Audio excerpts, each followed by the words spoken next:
tavba qildim, ayniqsa Real muxlislariga, umuman Realga-da hech qaysi jamoa bunaqa yutmaydi Chempionlar Ligasini.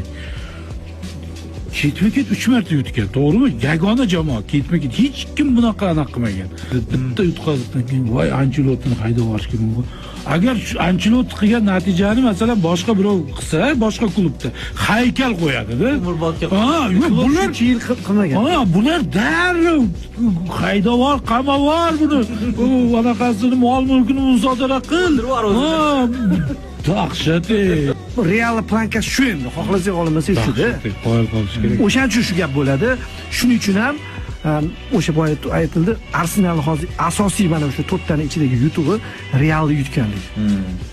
Realni yutib olsa, City Realni o'tgandan keyin Chempionlar Ligasini olibdi. Birinchi marta Realni yutib oldi. Realni yutsang chempion bo'lasan. Ha, ana Chelsea yutqizgan yili Realni yutmagan menimcha. Real Chelsea yutqizib qo'ygan. Chelsea yutdi. Ko'rs Chelsea yutganda. Chelsea Realni yutib chempion bo'ldi. Ha, demak bu yil ham Arsenal bo'lishi mumkin. Gvardiolaning tili bilan aytganda bor-ku. Anu chiqib ketsin, keyin aytaman degan-ku. O'sha Gvardiola kattasi aytganda, kimga yoqadi, yoqmaydi, bu fakt. Buni terisidan o'tkazgan odam. Yillar davomida zamonaviy futbolga eng ko'p hissa qo'shgan murabbiy Chempionlar Ligasini biladi, u uyini. Jamoani ko'p aytadi-ku.